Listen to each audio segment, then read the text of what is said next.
happens after you leave the closing table? You just spent maybe a month or 6 months or a year looking for that perfect home. You spent 30 days working towards getting to the closing table. You just signed on the dotted line. And now what? Well, I want to talk about 5 things that you need to know or to be thinking about as soon as you leave that closing table.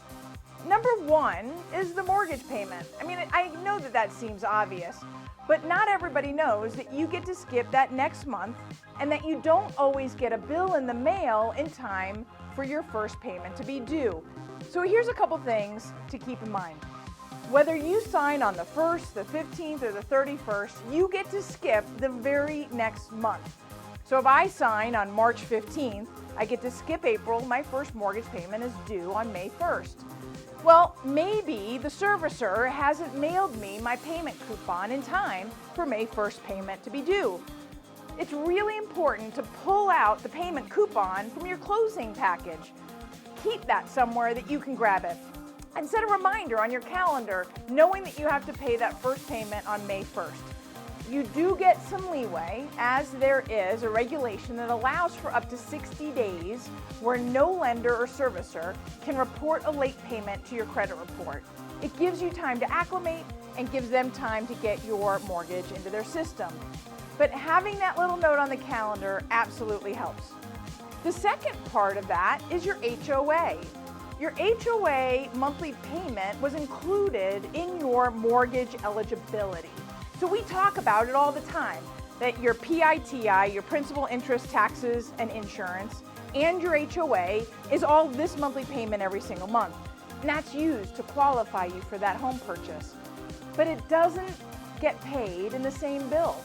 That's important, because if you don't know that you need to be looking for a different bill, you might not make your HOA bill.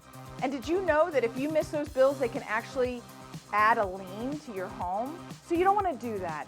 If you haven't gotten your HOA bill, make sure to call the association and to ask how you get that paid. Those are usually due at the exact same time that first mortgage payment is due. And then set them both up for auto pay, whichever way that is. You can set them up for auto pay where they take the money, or you can set it up for auto pay from your bank where you pay the money on a regular monthly payment. And you can even add additional principal if you want to add that onto your mortgage payment. The next thing is your utilities. I mean, you might think that's an obvious, but if you've been renting, the only thing that you had to set up was your cable bill.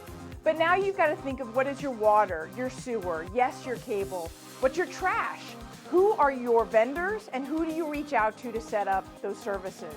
A lot of times, your real estate agent or the title company can give you a list specific to your address. Just because the seller used a specific vendor doesn't necessarily mean that you have to as well.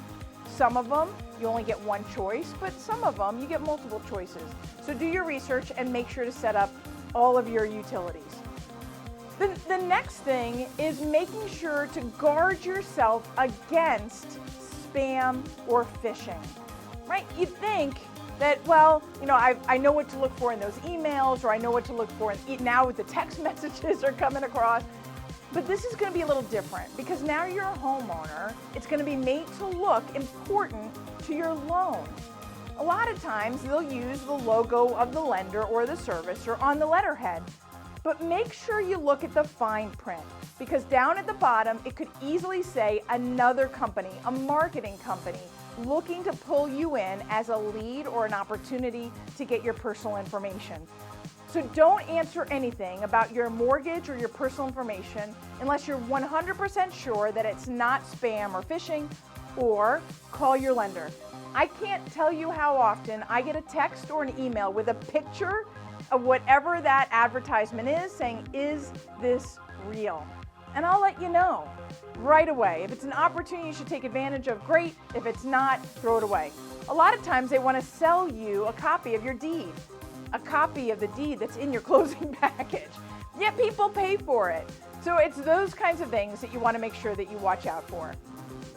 And then the last thing is modifying or fixing up your home. I want you to go in with eyes wide open. Many times we want to decorate, right? We want to hang the curtains, maybe replace the carpet, paint give it street appeal, work on the garden, but go back and check your inspection report.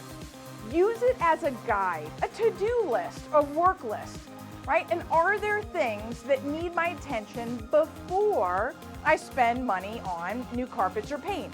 Because if you need to replace the water furnace, or if you need to replace, if you need to replace the water heater or the furnace, or maybe the roof or other mechanicals, you want to make sure that you carve out some money in order to do that first, or at least have it on your budget plan.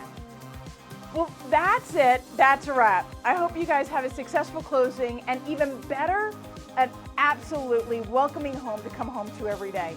Nicole Rueth with the Rueth Team Fairway Mortgage. We're here to serve you, and happy housewarming.